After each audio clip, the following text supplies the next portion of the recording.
ያው መጽሐፍ ቅዱስ ከፍታ አገኘሁት። ይገርምሃል። ያው መጽሐፍ ቅዱስ እንደዚህ ይላል። እስኪ አንብበው። በጫማ አካሄድሽ እጅግ ያማረ ነው። የዳሌዎችሽ አቀማመጥ በእንጥረኛ እጅ እንደተሰሩ እንደ ዕንቁዎች ይመስላል። እንብርትሽ ከወይን ጠጅ እንደማይጎድል እንደማይጎድልበት እንደተንጣጣ ጽዋ ነው። ሆድሽ እንደ ስንዴ ክምር በአበባም እንደታጠረ ነው። ሁለቱ ጡቶችሽ እንደ ሁለት መንታ እንደ ሚዳቆ ግልገሎች ናቸው። እሺ ዝቅ አድርጓ። በዚህ ያለውን ልጨርሰዋ። በዚህ ያለውን በጣም ብዙ ነው። ያው ሀሳቡን ሙሉ እንድንረዳው እኮ ነው።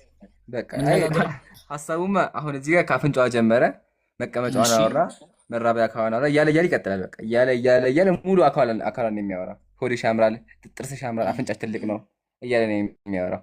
አሁን ዋና እሷ ያለችውን ተመልከትማ። አንዴ ቆይ፣ እሷ ምን አለች? እሺ ልጅ ወንድሜ ሆይና ወደ መስክ እንውጣ፣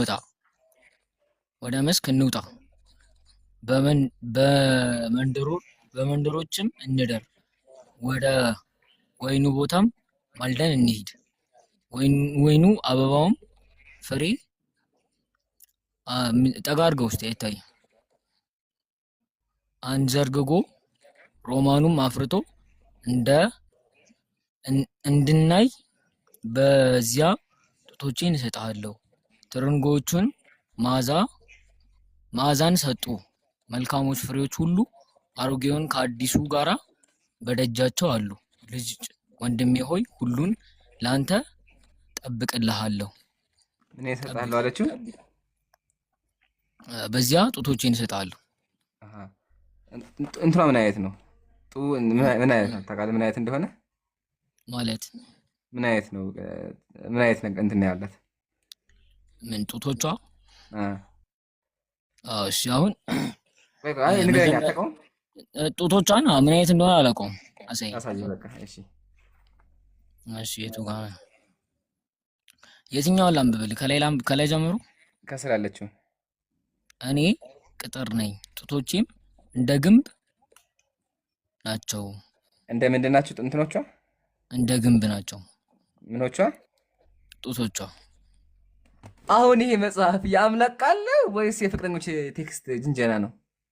እሺ የአምላክ ቃልና የፍቅረኞች የቴክስት ጅንጀና በሚለው ወሬ ላይ ልንገርህ እንዳስረዳ። ያው በመጀመሪያ አሁን ያነበብኩት ቃል ከምን ፓርት ነው? ጥቅሱን ንገረኝ። ከየትኛው ፓርት ላይ ነው? ያው መጽሐፍ ቅዱስ እሺ፣ መኃልየ ሰለሞን ምዕራፍ 6 ላይ መኃልየ ሰለሞን። እሺ ይሄንን ቃል የተናገረው ማን ነው? ሰለሞን ራሱ። ሰለሞን ለማን ነው የሚናገረው? አትታወቅም።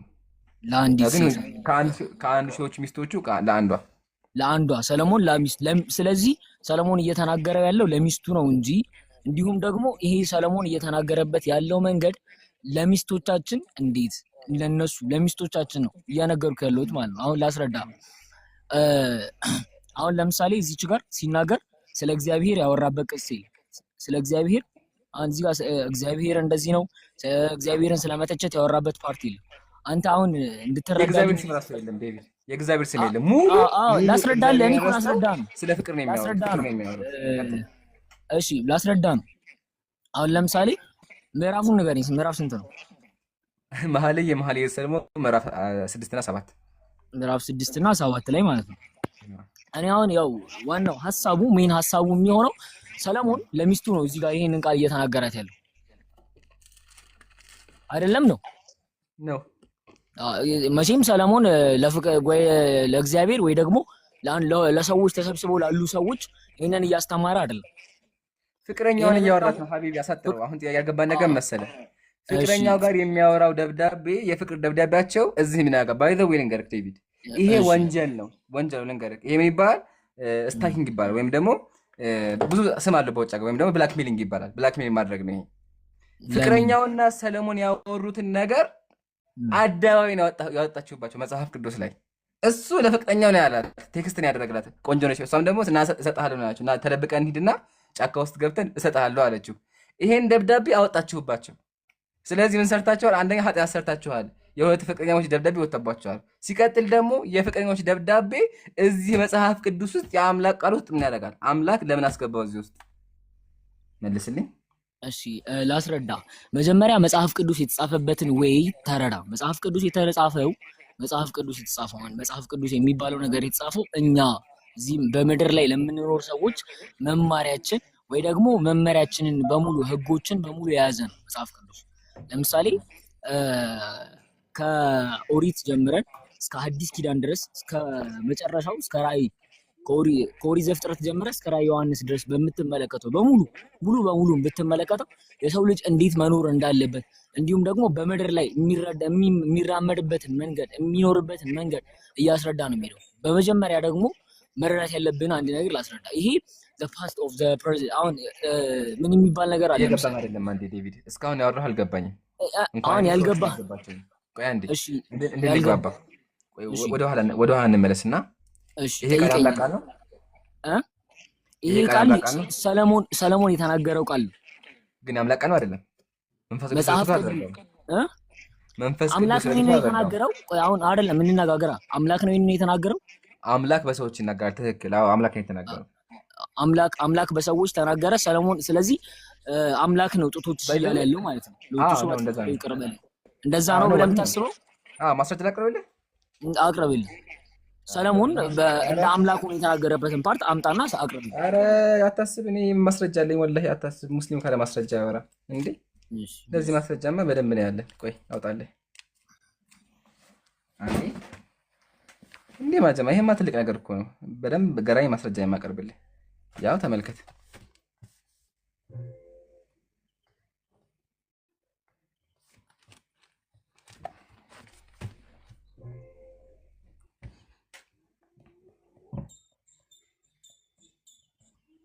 እስኪ አንብብልኝ። የትኛውን? ሙሉ ከቁጥር ስንት ጀምር መሰለህ? ከቁጥር 8 ጀምር። ከቁጥር 8 እሺ፣ 8 የተሰመረበት ነው። ከተሰመረበት ጀምር። እሺ። በሙሴ አድሮ ህዝቡን እየመራ ህግን የሰራላቸው ለኢያሱም ርስትን የሰጠው በእርሱም አድሮ ለእስራኤል ልጆች ያወረሳቸው እርሱ ነው። እሺ። በዳዊትም አድሮ ትንቢትን የተናገረ በነቢያትም አድሮ ህዝቡን ያስተማረ እርሱ ብቻ ነው። ከቅድስት ድንግል የሆነ እርሱ ነው። በነቢያት አድሮ የተናገረው ማን ነው? በነቢያት አድሮ የተናገረው ህዝቡ ነው። በነቢያት አድሮ ህዝቡን ያስተማረ ነው። አሁን ይሄ ህዝቡን ምን ያለ ያስተማረ፣ በነቢያት አድሮ ህዝቡን ያስተማረ። ለምሳሌ ነቢያት ከነቢያት መካከል ላስረዳህ እንነጋገር። ስለዚህ በነቢያት አድሮ የሚናገረው ማን ነው? በነቢያት አድሮ የሚናገረው ክርስቶስ ነው። ክርስቶስ ነው። ማሻአላ። እንትና ሰለሞን ነብይ ነው አይደለም? ነብይ ነው። ማሻአላ። ስለዚህ በሰለሞን የሚናገረው ማን ነው? በሰለሞን አሁን በሰለሞን የሚናገረው ማን ነው?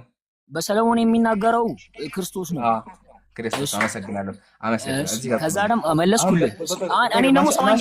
ስለዚህ በሰለሞን አንደበት የሚናገረው ኢየሱስ ከሆነ እዚህ ጋር ዳልዲው ተሻለ ኢየሱስ ነው የሚሆነው። ኧረ ስማኝ፣ እኔ ስማኝ እንጂ እኔ ስማኝ። አንተ እኮ ተናገርክ፣ ሰማሁ። እሺ አልኩኝ፣ ግን አልጨረስኩም ነበር። እሺ እኔ ልናገር። እኔ ተናግሬ ስጨርስ መናገር ትችላለህ። እሺ አሳጥረው። ቀጥል።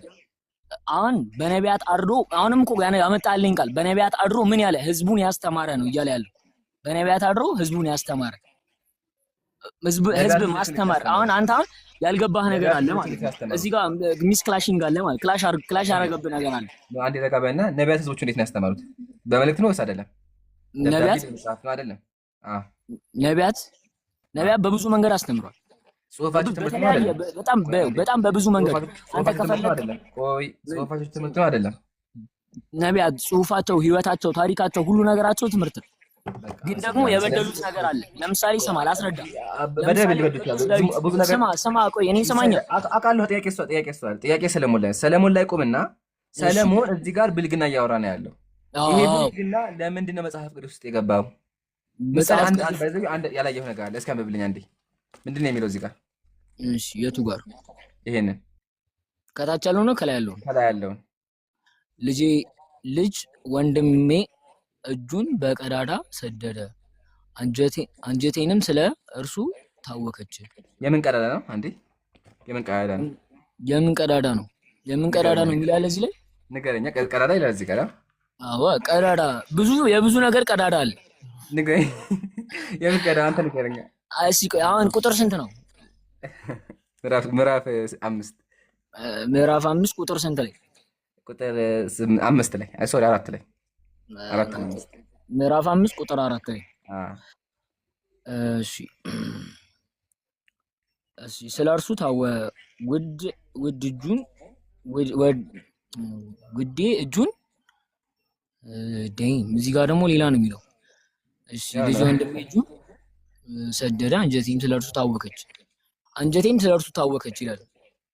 እሺ እጁን ያደረገ አንዴ እጁን ያደረገ እጁን ወደ ቀዳዳ የሰደደ አለ። ወደ ቀዳዳ እያልኩ ወደ ቀዳዳ ያላል፣ ወደ ቀዳዳ ሰደደ። ቀዳዳው ምንድን ነው? ቀዳዳው ምንድን ነው? አንተ መልስልኝ። እኔ አላውቅም። እኔማ በቃ ለምን መልስ አላውቅም። ንገረኝ አንተ።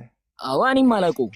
ስለዚህ ከተምረና ዴቪድ ቀዳዳው የማን ቀዳዳ እንደሆነ ምን እያወራን ነው? ተምረና በቃ ዴቪድ። እሺ እናመሰግናለን። ዋናው ግን ያው እንደዚህ አይነት ነገሮች አሉ። በጣም ይቅርታ ጀማ፣ ያው መጽሐፍ ቅዱስ ነው። እሺ ወገኖች፣ አይደለም መናገር የምፈልገው ነገር አለ። በቃ እዚህ ጋር ይበቃል። ቀዳዳው ምን እንደሆነ አጣርተና በቃ እንደሚወጣ እናመሰግናለን። እኔ ራሱ ነው አላከውት ሞላህ ለከት ራሱ ነው የወረደው። ዘሚካኤል ሰላም ብያለሁ። ኔትወርክ ይሰራል ኢምራን? አሁን በደንብ ይሰማል። እሺ ወደ ቅድሙ ሀሳብ እንግባ። ከቅድሙ በፊት እስኪ አንድ አንብብልኝ ይሄንን። ወደ ቅድሙ ሀሳብ እንግባ። በእግዚአብሔር አንድ አንብብ ፕሊዝ። አነበበልህ ካለ መበሻሸቅ ነው እንዴ? ለምን አንተ እስኪ አንተ ካንተ ደግሞ አንደበልስማ። ዘሚካኤል ድምጽ ደስ ይላል እኮ ነው። እስኪ በአንባብህ እንስማ። እስኪ አንብበው አንዴ። እኔ በልጁ መንገድ የምታወራኝ ከሆነ ቢቀርብኝ ይሻላል። ዘሚካኤል አንብበው ነው ይቃል። ያንተን ሀሳብ አስጨረስከው፣ ከዚህ እሱን ሀሳብ ሳትሰማ አስወረድከው ወደ ቅድሙ። ወላሂ ራሱ ነው የወረደው። አልነካሁትም እኔ ወላሂ ራሱ ነው የወረደው። ሀቢቢ ራሱ ነው የወረደው። ሲቀጥል አውራ ብዬ ቅድም ወላሂ እያልኩ ከፈለግህ አሁን ኮሜንት ላይ ጽፍልሃል። ኮሜንት ላይ ጻፍለት። እሺ አሁን አንብብልኝ አንተ።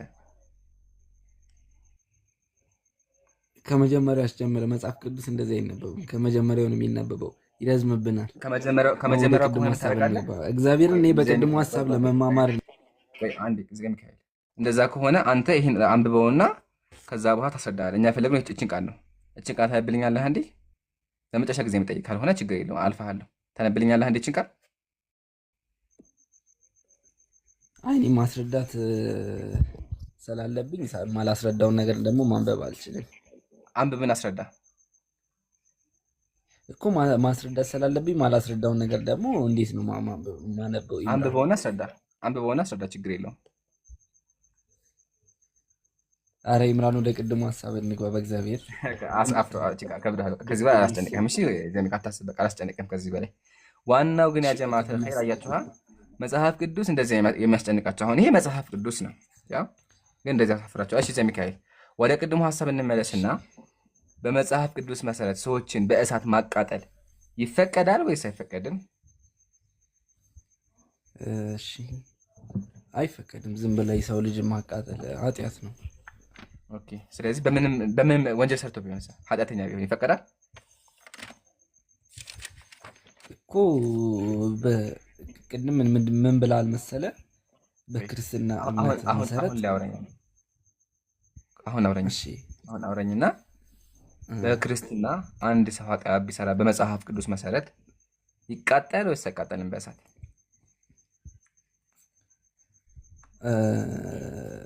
አይቃጠልም። ገብቷል። ያው ትእዛዞች አሉ። ምን አይነት ትእዛዞች መሆናቸውን እንያቸው። ዝም ብሎ የሚቃጠል ነገር የለም ይዘው ልጅ። አዎ በክርስትና ይቃጠላል። የማውቀው በክርስትና ዝሙተኛ ከሆነ ይቃጠላል በእግዚአብሔር ሕግ። በኦሪት ሕግ ነው? በሐዲስ ኪዳን ሕግ ነው? በየትኛው ሕግ? በእግዚአብሔር ሕግ፣ እግዚአብሔር ባወጣው ሕግ። በፍርድ ሰዓት እግዚአብሔር ፍርድን በሚሰጥ ሰዓት ይቃጠል ነበር። በእርግጥ በአዲስ ኪዳን ግን እንደዚህ አይነት ነገር የለም። ኦኬ ስለዚህ ሰዎች ዝሙት ከሰሩ በእሳት ይቃጠሉ ነበር። በብሉይ ኪዳን ነው እሱ። ቢሆንም እግዚአብሔር እንዲቃጠሉ ፈቅደዋል። በብሉይ ኪዳን ሰው ከዛ ነገር እንዲርቅ ነው የተደረገው። ስለዚህ በብሉይ ኪዳን ጊዜ ሰው ዝሙት እንዳይሰራ እግዚአብሔር በእሳት አቃጥሏቸው ብሎ አምላክ የምታመልከው የፍቅር አምላክ የሆነ ማለት ነው። እንደዛ የሚል ነገር የለም። ኃጢአት ነው ያልከው። ኃጢአት ዝሙት የሚል የለም ነገር የለም። አውጣ እስኪ እንደዛ የሚል ካለ እስኪ አንብብልኝ። እሺ እንደዚህ ይላል፣ የአምላክ እንጀራ ያቀርባልና ስለዚህ ትቀድሰዋለህ፣ እኔም የምቀድሳችሁ እግዚአብሔር ነኝና እርሱ ቅዱስ ይሁን። የካህን ልጅ ራሷን በጉልምትና ብታረክስ አባቷንም ታረክሰዋለች፣ በእሳትም ትቃጠል፣ በራሷም ላይ የቅባት ዘይት የፈሰሰ የክህደት ይልበስ። ሀሳቡ አልገባም። ግን ቆይ ምን ትደረግ እንትን ነው የሚለው እዚህ ጋር በግልምትና ነው የሚለው። ዝሙት ማለት ነው። ግልሙትና ዝሙት ማለት ነው። ዝሙት ከሰራች ምን ትደረግ? እሺ እሱ እዚህ ጋር እንድትገደል ይታዘዛል። በምን በብሉይ ኪዳን ህዝቡ ማወቅ ያለበት። አንዴ በምን እንደምትገደለው ያወጣው ግን አምላክ ነው፣ እግዚአብሔር ነው ያለው። እግዚአብሔር ምን ትደረግ አለ? ግን እስልምና ላይ ጠይቃለሁ። አታወርደኝም አይደል? ይምራን እንደሌሎች ጠይቃለህ።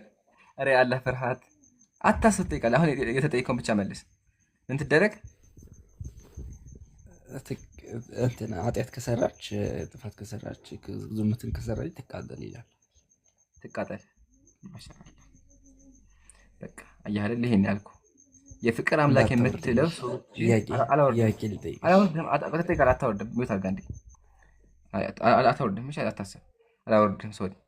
የፍቅር አምላክ የምትለው እግዚአብሔር ሰዎችን በእሳት እንደሚያቃጥል አይታ እንደ ችቦ ያቃጥላቸዋል።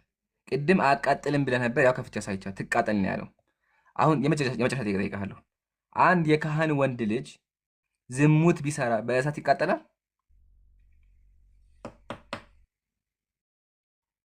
ምን አልከኝ? አንድ የካህን ወንድ ልጅ ዝሙት ቢሰራ በእሳት ይቃጠላል?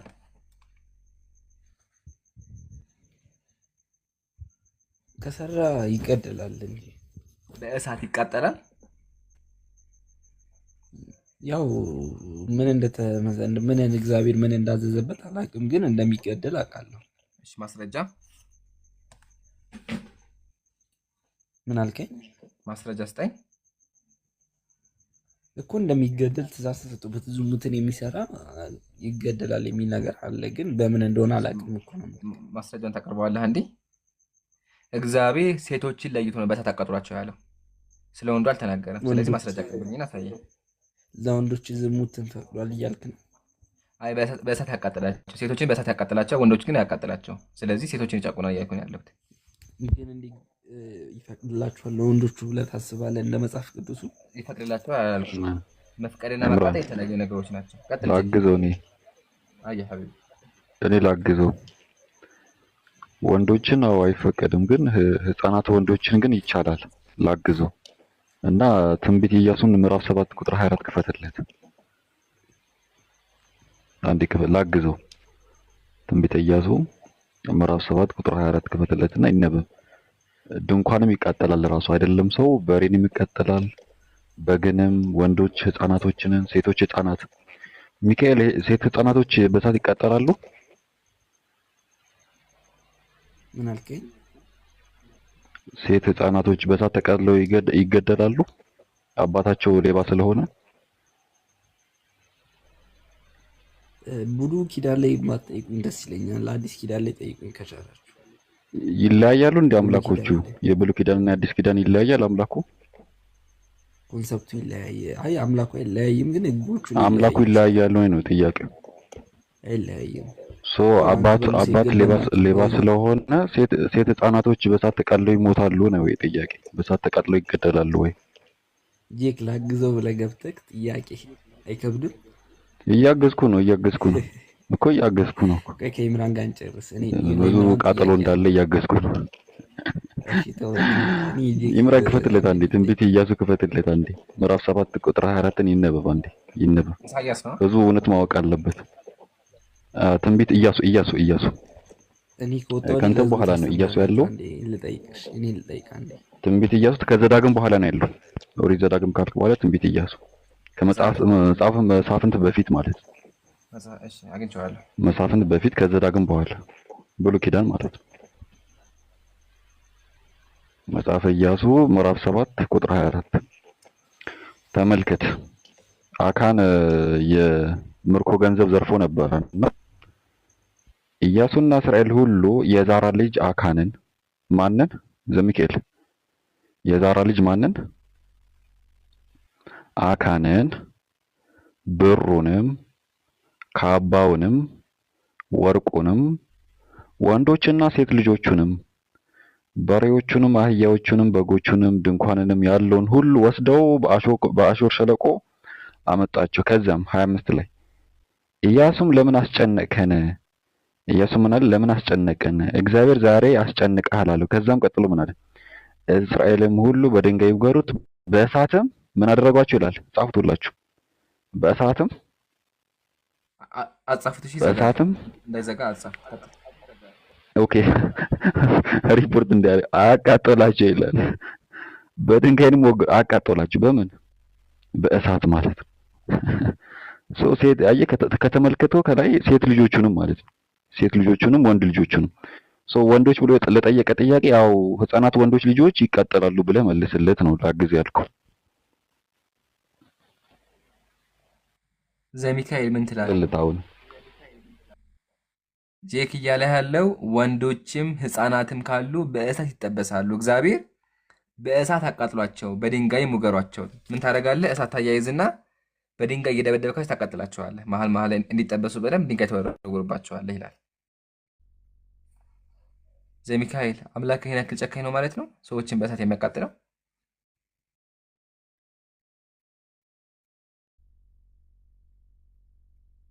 ለማን ድምጼ ይሰማል?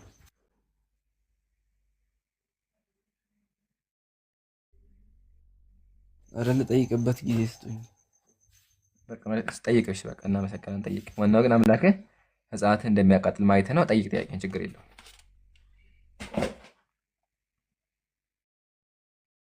እሺ ሱራ 5:33 ክፈትልኝ ኢምራን፣ ቁርአን ካለ ስልክክ ላይ። ጥያቄህን አንድ ብና አቅርበህ ሚወት አድርገህ መልሱን አዳምጥ።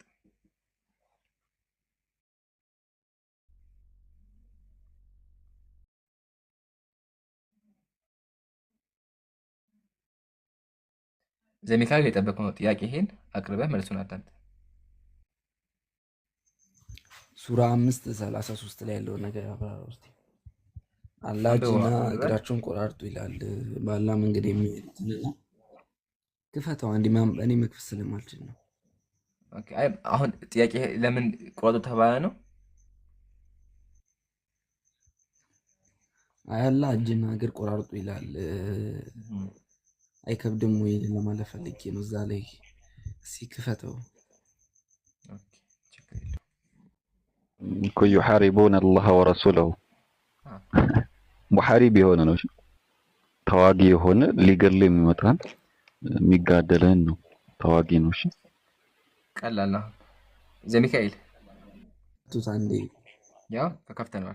ቁርአኑን ከፍተላችኋል፣ ችግር የለውም። ወንገም ከቁርአኑ እንደም ችግር ቁርአኑን እንክፈትልህ። ሱራ ስንት ነው የፈለከው? ሱረቱል አኒሳ ወይ ሱረቱል ማኢዳ? ሱራ 5:33። እሺ ችግር የለውም። ያው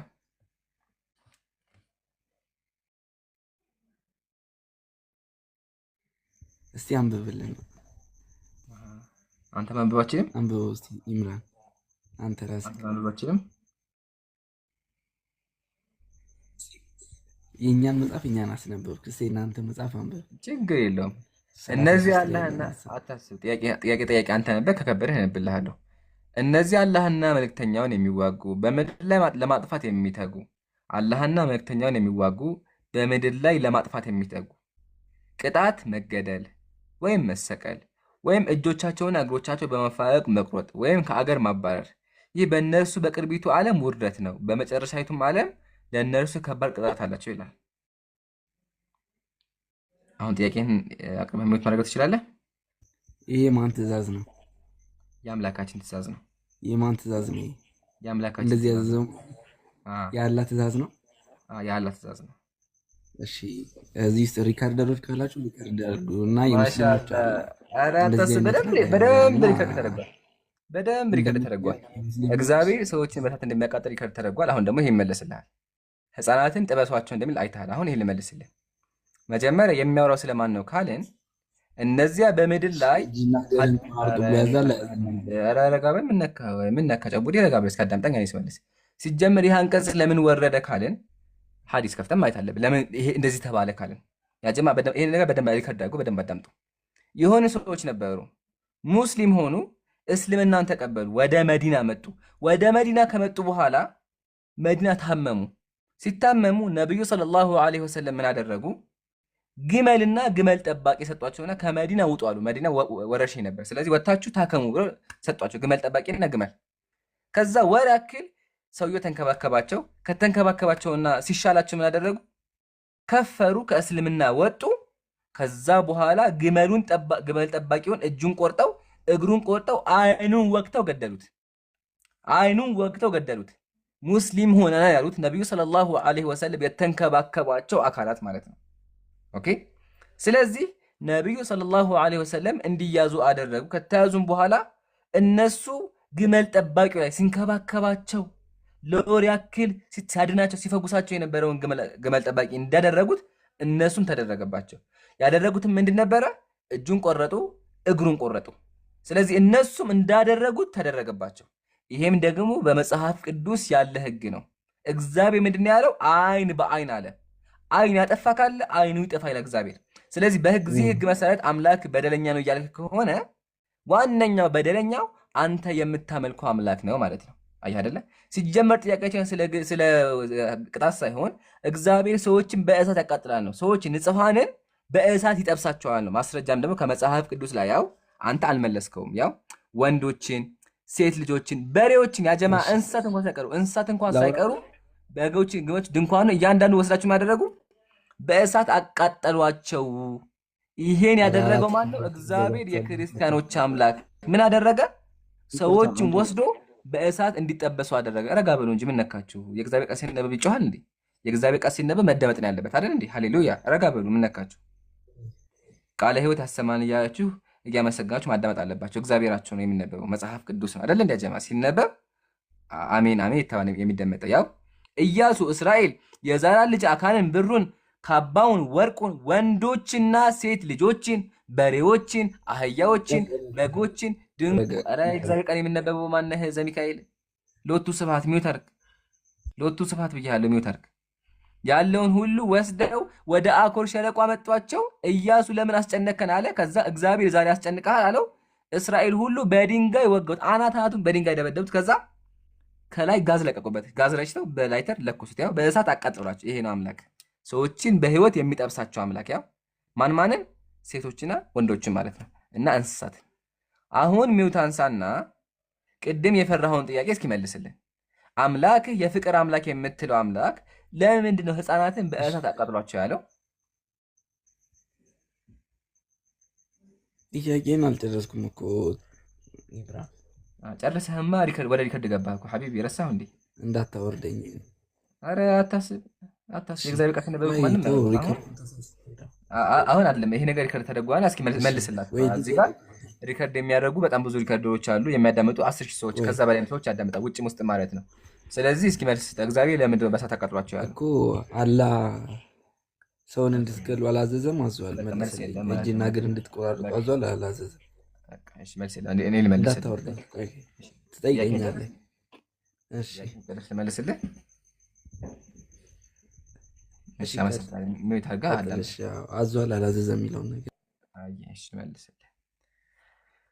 መልሱ እግዚአብሔር ህፃናትን በእሳት አቃጥሎ እንዳለው አምላካችን አላለም። በተአምር ንጹሃኖችን ግደሉ አላለም አምላካችን። ቁርአን ላይ አምላካችን ምንድን ነው ያለው? ወላ ተቅቱሉ ነፍሰ ለቲ ሐረመ ላሁ ኢላ ቢልሐቅ፣ አላህ እድሜ ያደረጋትን ነፍስ ያለ ህግ እንጂ አትግደሉ ነው ያለው አምላካችን። እሱ ማስረጃ ላሳየህ፣ እንደናንተ አይደለም። እሺ ከሱን ጀምር አንዴ፣ ትምህርት እንዲሆነ ማለት ነው። አይ ቲንክ እየተማርክ ስለሆነ ትምህርት እንዲሆነ ከሱን ጀምር። ያው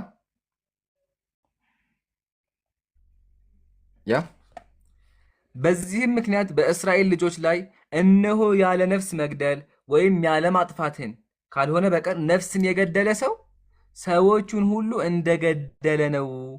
አንድን ሰው መግደል ሰዎችን በሙሉ እንደ መግደል የሚቆጠረው አየህ አይደለ? ስለዚህ አምላካችን ሰዎችን አትግደሉ ነው ያለው፣ ንጹሃኖችን ማለት ነው። እግዚአብሔር በእሳት አቃጥሏቸው ግደሏቸው፣ ህፃናት ካሉ እረዷቸው እንዳል የለም በእስልምና። ነገር ግን በእስልምና ህግ አለ። ህጉ ምንድን ነው? አንድ ሰው ሰውን የሚገል ከሆነ በምድር ላይ ኃጢአትን የሚሰራ ከሆነ ሰዎችን የሚያሸብር ከሆነ ይቀጣል። እነዚህ ሰዎች ምን ያደረጉ? ሲንከባከባቸው የነበረውን ግመል ጠባቂ እጁን ቆርጠው እግሩን ቆርጠው ገደሉ። የእኛ ሙስሊሞች አምላክ አዛኝ ነው፣ አዛኝም ነው። ግን አዛኝ ብቻ ሳይሆን ፍትሃዊም ነው። ሰምታችሁኛል? አምላካችን አላሁ ስብሐነሁ ወተዓላ አዛኝ ብቻ ሳይሆን ፍትሃዊም ነው። ፍትህ አለ። ስለዚህ ያ ሲንከባከባቸው የነበረው ግመል ጠባቂ ደመከልብ አልሆነም። እግዚአብሔር እንዳደረገው ደመከልብ አላደረገውም፣ ደመከልብ አልሆነም። ስለዚህ እሱን እንዳደረጉት እነሱም ተይዘው እጃቸው ተቆረጠ፣ እግራቸውም ተቆረጠ። ለምን? እነሱ ንጹህ ሰው ስላደረጉ። ስለዚህ በእስልምና ህግ አለው። አዎ አንድ ሰው ያደረገው ነገር ይደረግበት። ይሄ ነገር ደግሞ ዘግናኝ ነው የምትል ከሆነ መጽሐፍ ቅዱስ ላይ ኦሪት ላይ እግዚአብሔር ምንድን ነው ያለው? አይንም በአይን ነው ያለው። አይን አጠፋ ካለ አይኑን አጥፎት ነው ያለው። ያው ከፈለክ ከፍትልሃለሁ ማስረጃ ላውጣ። እሱ ማስረጃ ማየት ትፈልጋለህ? ችግር የለውም። እሺ እኔ እኮ እሱን አልተቃወምኩም። ይምራን ምን እንደተቃወምኩ ታውቃለህ? አልበቃል እዚህ ጋር ግደሏቸው ይላል አላህ እና እዛ ላይ አትግደላቸው ይላል። እዚህ ጋር ሁለት አላህ እየሆነብኝ ነውና እንዴት ነው የምታስታርቁት? በጣም ጥሩ ጥያቄ። ይገርምሃል፣ ሁለት አላህ የለም፣ ግን ካልከው ሁለት ኢየሱስ አለ። አንደኛው ኢየሱስ አንደኛው አምላክ ምድር ላይ መጥቶ እወዳችኋለሁ፣ አፈቅራችኋለሁ፣ ግራችሁን ለመታችሁ ቀኛችሁን ስጡት፣ ፓንት ለሰረቀ ሱሪ ጨምሩለት ብሎ በኋላም የተገደለ አምላክ አለ። ፍቅር ፍቅር የሚጫወት አምላክ አለ። ወደዚህኛው ደግሞ ስመጣ ምን የሚል አምላክ አለ? እግዚአብሔር እርሷን አሳልፎ ይሰጣችኋል፣ ከተማይቱን በያዛችኋት ጊዜ ምን አድርጉ? በእሳት አቃጥሏት፣ እንዳልኳችሁ አድርጉ የሚል፣ ሴቶችን በእሳት ግደሉ የሚል አምላክ አለ። ስለዚህ ሁለት አምላክ ያለው በእናንተ ነው። አንደኛው አምላክ ፍቅር ፍቅር የሚጫወት ወዳችኋለሁኝ፣ ግራችሁን በጥፊ ላችሁ ቀኛችሁን ስጡት የሚል አምላክ አለ። መልኩን የቀየረ አምላክ ሙቀና፣ ይሄ ሙቀና ይባላል። ሸዋጅ ማለት ነው። ይሄ ማስም መሰለህ ምሳሌ ሚስተር እንትና ሚስ ዲያቆን እንትና ሰዎችን ሲጨፈጭፍ ቆይቶ በኋላ መጥቶ ንስሐ ገብቻለሁ እንደማለት ማለት ነው። በእስልምና ከሆነ ግን ቅድም ገልጬልሃለሁ፣ አምላክ አላሁ ሱብሓነሁ ወተዓላ አስቀድሞ ለእስራኤላውያንም እንኳን ቢሆን ምንድን ነው ያለው? አንድ ነፍስ የገደለ ካለ የሰውን ልጅ በሙሉ እንደገደለ ነው ያለው። አንድን ሰው መግደል በእስልምና ከባድ ኃጢአት ነው፣ ከባድ ኃጢአት ነው። ነገር ግን ምን አለ? ህግ አለ። ስለዚህ በእስልምና ሰውን መግደል ሐራም ነው፣ ነገር ግን የሚፈቀድበት አለ። እሱ ምንድን ነው? ሰውን የሚገል ከሆነ ሰው ገዳይ ከሆነ ያ ሰው ተይዞ እሱ ራሱ ይገደላል፣ ሰው ስለገደለ። አራት ነጥብ። አሁን ግን ዘሚካኤል እንደው እባክህን ሰዎችን ሲገል የነበረውን አምላክ መልስል። ለምንድን ነው አምላክ ሰዎችን በእሳት ጥበሷቸው አቃጥሏቸው ያለው? ለምንድን ነው? መልሳለህ? ሰላም አለይኩም ይምሩ። ወአለይኩም ሰላም ወራህመቱላሂ ወበረካቱ። እሺ ሰማን ድምጼ? አፎን በጣም አንድ አፍታ አንድ እነ ቢኬ ይቀጥሉ። አንድ አፍታ ይምሩ ፈልጌ ነበር። አንድ አፍታ ምን ነበር ሐቢቢ? እሺ በጣም አስቸኳይ ስለሆነ ነው። ማን ይቀጥል ያልከኝ? ቢኬ አንዳቸው ይቀጥሉና አንዳቸው ያሉት አንዳቸው ይቀጥሉና። ኦኬ ገባኝ። እሺ ተረዳ። ቢኬ ያለ ሐቢቢ ወይም ደግሞ ጄ ካላችሁ በቃ ሂጃለሁ። እሺ አንዴ ካላችሁ አውሩት። ወአለይኩም ወራህመቱላሂ ወበረካቱ። ወአለይኩም ሰላም ወራህመቱላሂ ወበረካቱ። ቢኬ ይቀጥል። በቃ አለ ማለት ነው። ጄክ ዝም ለማውራት አይመችም፣ ዝም ስትል ነው። ችግር የለም። እኔ አልነበርኩም። የሚገርመው አሁን ስልክ ዘግቼ ስመለስ የአቡኪን ድምፅ ሰማሁት እንጂ አልነበርኩም። እሺ በምን ዙሪያ ላይ ያወራችሁም እንደነበር አላወኩም። አዎ ዝም ብለህ እስቲ አስተናግዳቸው። ስለ እንትን ነበረ፣ ስለ ግድያ ነበረ። ሰውን በእሳት አቃጥሎ ስለመግደል ጥያቄ ተነስቶለት ነበረ ለዘሚካኤል ማለት ነው። እና እየመለሰ አይደለም ዘሚካኤል፣ እዛች ላይ ነበረ። ዘሚካኤል አለ? ዘሚካኤል አለ ዘሚካኤል አለው እኔ ካንተ ጋር ቀጥለም አንዴ ከአንተ ጋር አልቀጥልም። አንድ ነን እኮ እኔና ፒኬ አንድ ነን። ዮሐንስ ወንጌል ምዕራፍ 10 ቁጥር 30 ላይ አንድ ነን ይላል። አንድ ነን እና ፒኬ። እሺ እኔም አይመቸኝም በነገራችን ላይ ፒኬ ቀጥልለት። ኖ ኧረ አልቀጥል። የሙስሊም ቤት ተመጣው ሰው እኮ አይመረጥም። ባይዘው እኛ ቤት ከመጣችሁ እኛ ነው መርጠን የምናስተናግዳችሁ። የፈለግነውን አካል የፈለገው ሰው ያወራዋል እንጂ እኛ ቤት መጣችሁ እናንተ እገሌ ጋር ምን ማለት ነው እንደዛ? ስለዚህ ጄክ ጋር ነው የምትቀጥል። ጄክ ጋር ማትቀጥል ከሆነ ደግሞ ኮሜንታተሮች ጋር እታች ትቀጥላለህ ማለት ነው። ስለዚህ ሌሎች ክርስቲያኖች ካላችሁ ሪኩዌስት ላኩ።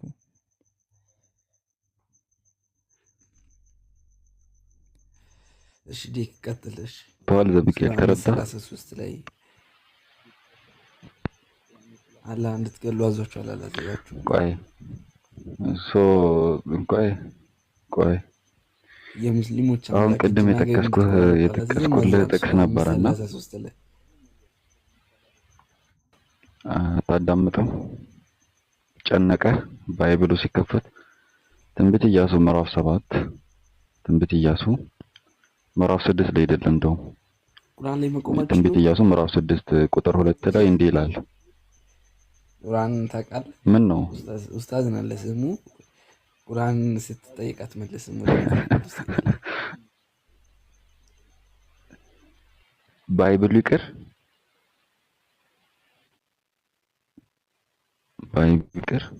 ኡስታዝ።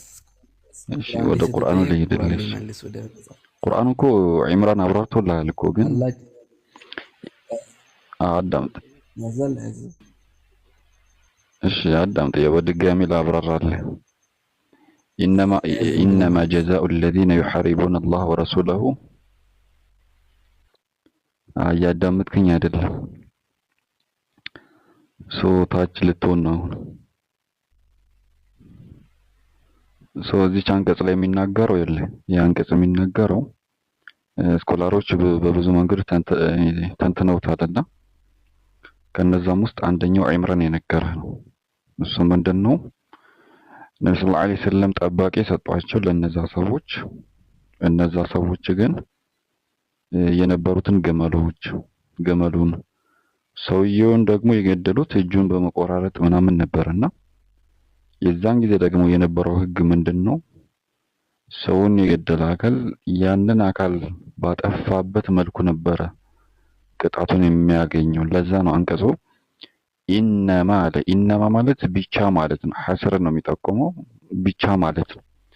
ጀዛኡ الذين يحاربون الله ورسوله አላህና መልእክተኛውን ምን የሚያደርጉ የሚዋጉ يحاربون الله ورسوله ጠላት የሆኑና ጥቃት የሚያደርሱ የሆኑ አካላቶች ሰላማዊ ሳይሆኑ ጥቃት የሚያደርሱ ጠላቶች በዚህ መልኩ ነው የሚቀጡት ብሎ ውጤታቸው ጀዛአቸው ይሄ ነው ብሎ የሚያስቀምጥ ነው እንጂ ሰላማዊ የሆኑ ሰዎችን ግደሉ ጨፍጭፉ የሚል አይደለም። የሚለው እዚህ ጋር يحاربون الله ورسوله አላህና መልእክተኛውን ጠላት ያደረጉና የሚዋጉ ተዋጊዎችን ብሎ ነው ያስቀመጠው። ወደ ባይብል ወደ ክርስትናው ስንሄድ ግን የሚዋጉና ጠላት ያደረጉ ሳይሆን ህፃናቶችንም ብቻ አይደለም ወንድ እና ሴት ህፃናቶችንም ያቃጥላል። በሳት አቃጥሎ ነው የሚገድላቸው። ኢን አዲሽናል ደግሞ በሚገርም ሁኔታ ደግሞ እንስሳቶችንም በሳት አቃጥሎ ይገድላል። ለምሳሌ በሬዎችን፣ አህያዎችንም በጎችንም እያለ ቁርአኑ ላይ ትእዛዙ ማን ነው? አታዳምጥም? በቃ ታችሁንና ሌላ ሰግባና ፒክ ይቀጥል። ታች አርጉት።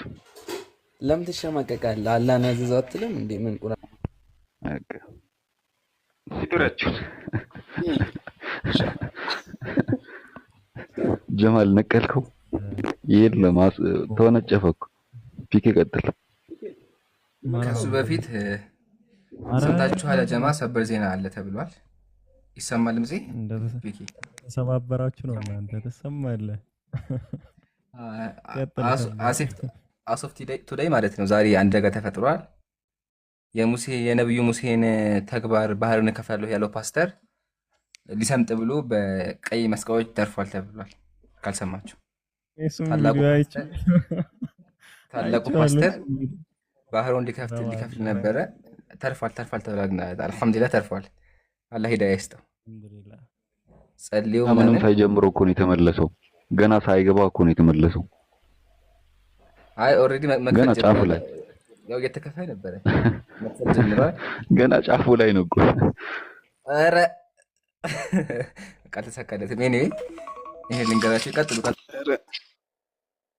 ህይወቱን ከፍሎት ነበር። እንደውም ክርስቲያኖች ካላችሁ አንድ ቁጥር ጻፉ ከታች። ክርስቲያኖች ካላችሁ ሙስሊሞች ቆይ ተረጋጉ። እሺ ባረከላሁ ፊኩም። ክርስቲያኖች ብቻ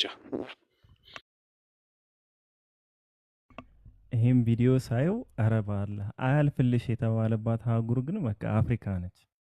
አይለፍልሽ በቃ አንቺ አረባ አለ ሰኔ ወላሂ በጣም ነው የሳኩት። በጣም እንደ በዚህ ዘመን እንደዚህ የሚያስብም ሰው አለ እንደዚህ ባህር እኛ ሀገር እኮ ፒኬ ባለፈው ኖህን አየ። እኛ ሀገር ራሱ እኮ አታስታውስም?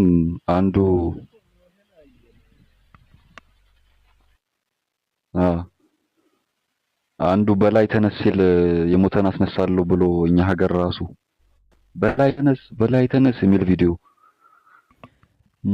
ሱቁ የኤልሳን እንትን እሰራለሁ ብሎ ፊቱን በፊቱ ምናምን ከንፈሩን በከንፈሩ ምናምን ያንን ህፃን ያስነሳበትን መንገድ ማለት ነው። መቃብር አስቆፍሮ በላይ ወይ በላይ እሱ ኤልሳን አየ ነው። እሺ ለንዝማን ከዛ ኖህን አየ ነው ደግሞ የአፍሪካው ጀልባ አሰርቶ ምናምን የእንጨት መርከብ ስንት ዓመት አስጠብቋቸው መርከብ ሲያሰራ ቆይቶ መጨረሻ ላይ ህዝቡን ሰብስበው ወላሂ ሙሉ በቃ እቃቸውን ጠቅልለው ምናምን ሙሉ እቃቸውን ይዘው ሰብስበው ዛሬ ነው ዓለም በውሃ የምጠፋው፣ ስለዚህ እኔ ነኝ ማድናችሁ በዚህ ጀልባ ብሎ በቃ እሱ እንኳን ታሰረ መሰለኝ። እሱ ተከሰሰ። ስንት ህዝብ በቃ እሱን ተከትሎ ሄዶ ማለት ነው። ያ አላህ በዛብህን እስኪ ያስገባው አበዛው። ኮሜንት ላይ ኮሜንቱ ራሱ በዛ። ግረፍ ነበረ ሰውዬውን ብላል አስሮ መግረፍ። አለባበሱ ሁሉ ኦልድ ሞድ ነው ለብሶ ነው የተቀዳደደ ጨርቅ ምናምን በቃ ኖህን ለመምሰለው። ዛሬ ደግሞ ሙሴ መጣ። ይሄ ከባድ ነው። እሺ ሞዴሬተር ያላችሁ አብርሃም አስገቡ። በዛው ከይሳት ዲናል በዛው ተቃጥሎ እንዳይቀር ማለት ነው።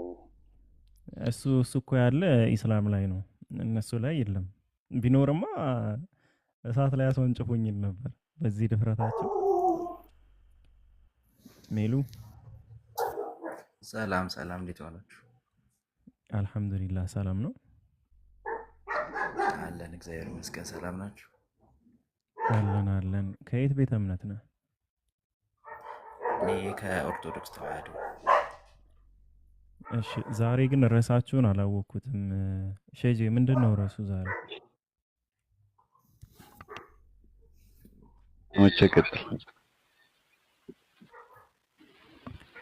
ጥያቄ ትቀበላለህ ሜሉ? አዎ እቀበላለሁ። ቀደም የተጠየቀ ጥያቄ ነበረ ግን ምን የሚል ጥያቄ? ማን የጠየቀው? ኢምራን ይመስለኛል። የእሳት ምናምን እኮ በእሳት አቃጥሎ መግደልን በተመለከተ ነው። በእሳት ማቃጠልን። እሺ እሱ ልትመልስ ነው? አዎ ካላችሁ እሱንም እሺ ችግር የለውም መቀጠል ትችላለህ። ጄክ አይ ቲንክ ጄክ ሀሳቡን ሰምተዋል መሰለኝ። እሺ ሰዎች ግን ዋርኒንግ እኔ ጋር አልተነሳም። እሺ አካውንቴ ላይ ዋርኒንግ ስላልተነሳልኝ ኮፒ ሊንክ ብታደርጉልኝ ደስ ይለኛል። ፕሮፋይሌ ጋር እየገባችሁ ዋርኒንግ አልተነሳም። ላይክ ላይቭ እንድገባ ብቻ ነው የፈቀደ እንጂ ፈርስት ዋርኒንግ የሚለው አልተነሳም። ቀጥል ሜሉና ጄክ ቀጥል። እኔ ሀሳቡን አልሰማውም።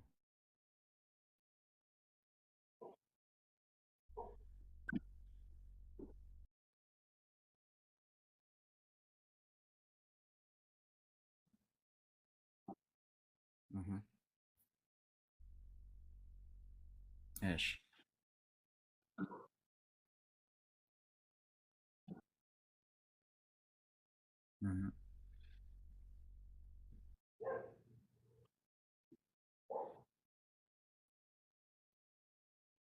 አዎ አዎ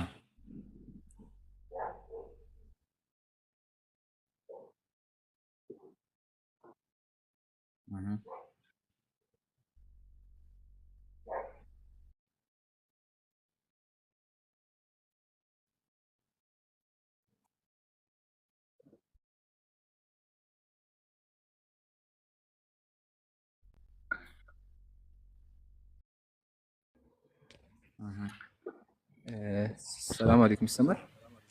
ወአለይኩም ሰላም ኢምራን። መታል ኢምራን። ቼክ ኢምራን ነው። አፎን እንትን ገብቶብኝ ነው።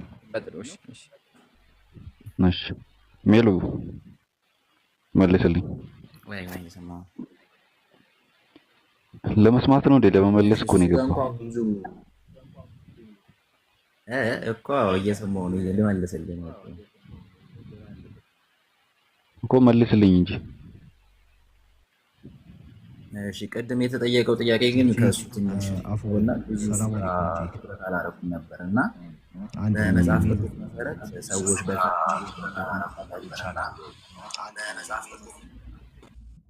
ምንድን ነው እጄ ከታች አይሰማም እያሉ ነው። እየሰማ አይደለም። ከታች አይሰማም። የኔ ካሜራ አብራ አይሰማም። ካሜራ ለኛ ይሰማ አይታቻሉት አሁን ይሰማል እያሉ ነው መሰለኝ። አይሰማም ይሰማል እያሉ ነው። ይሰማል። ኦኬ ሜሉ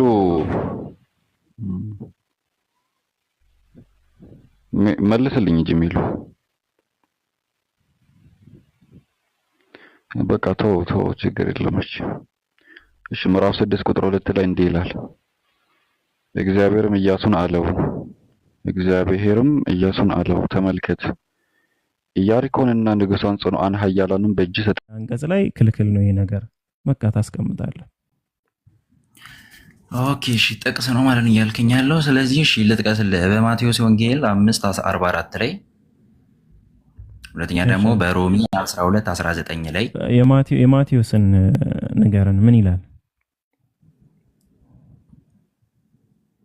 ኦኬ እሺ በአዲስ ኪዳን ምዕመናን ጠላቶቻቸውን እንኳን እንዲወዱ የሚያሳድዷቸው እንዲጸልዩ እንጂ። ኧረ በፈጣሪ ስም እኔ ማቴዎስን ነው አንብብልኝ ያልኩ።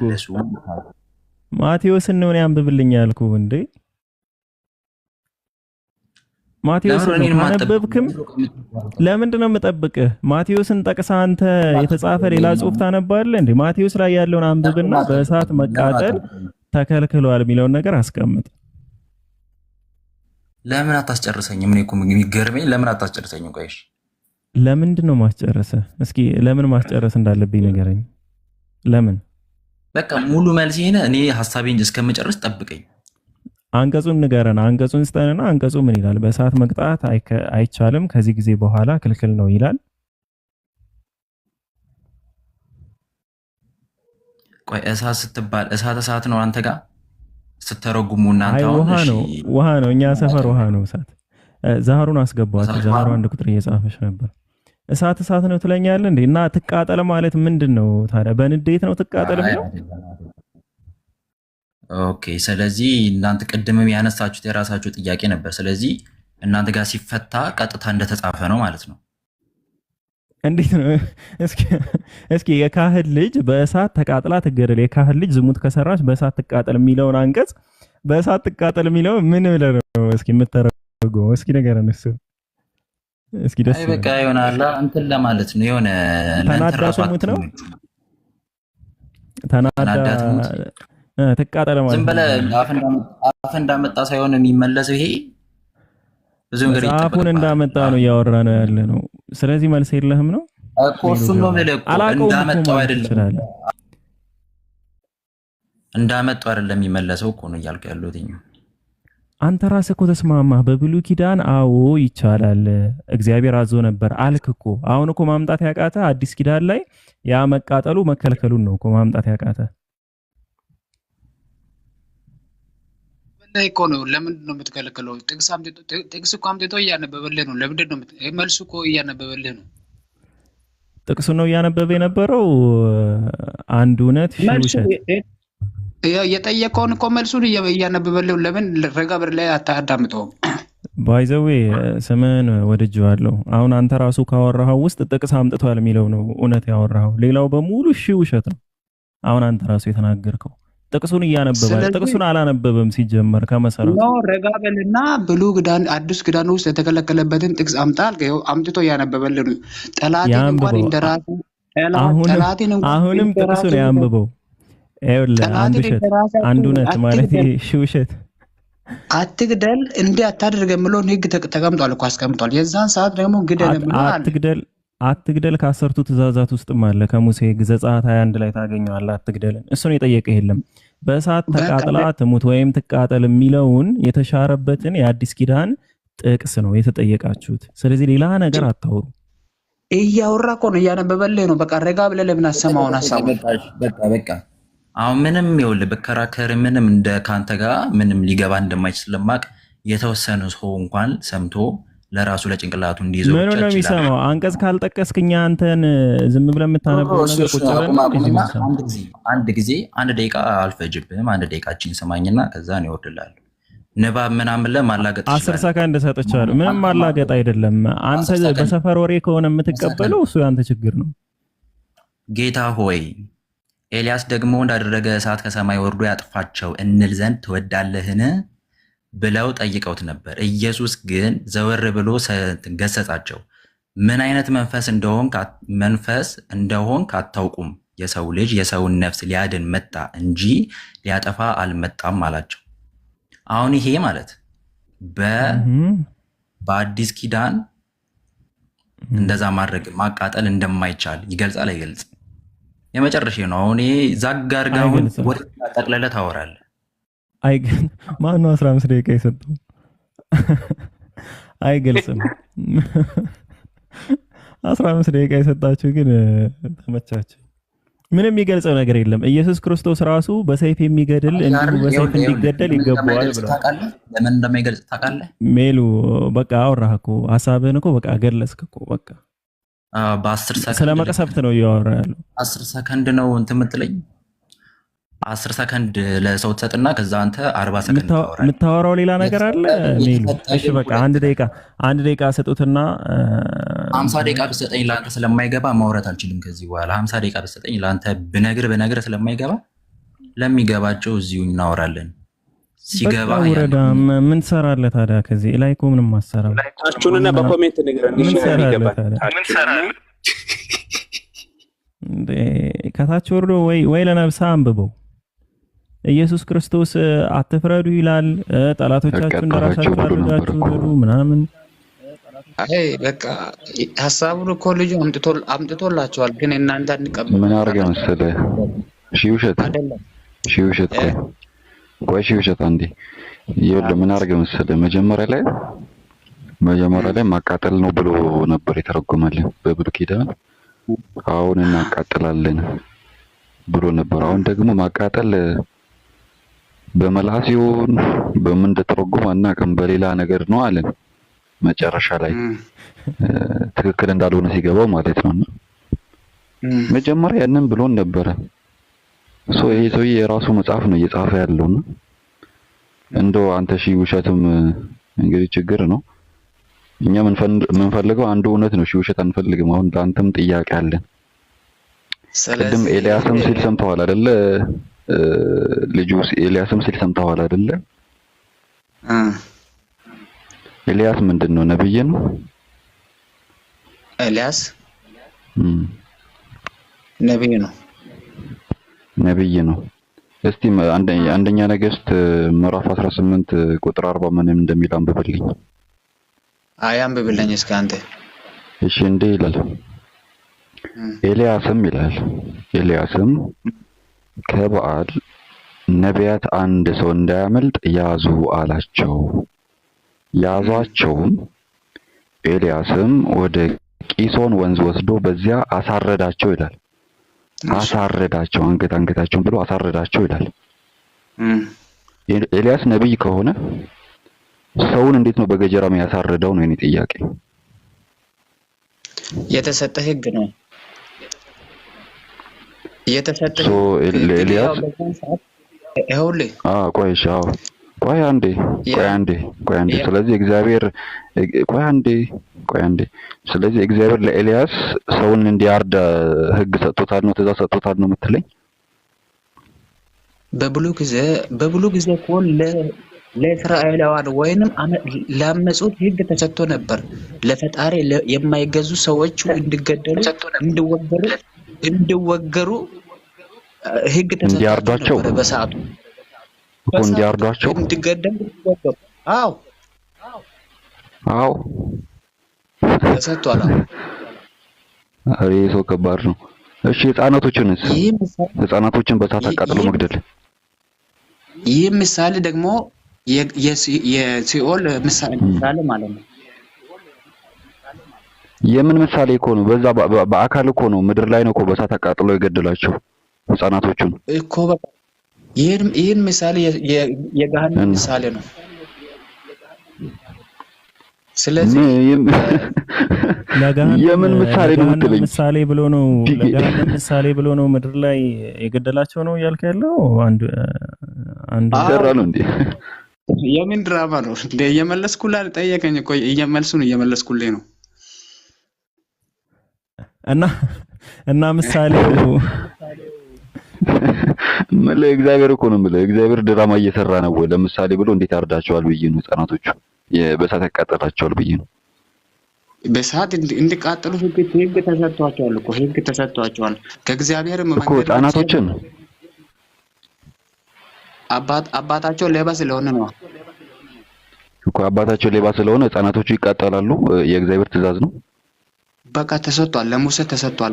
በብሉይ ኪዳን የተሰጠ ህግ ነው። በቃ ወይ ጉድ! ፒኬን አልችሎም ይዘው እየቀጠለ ወላሂ ፒኬ ይቀጥልልኝ።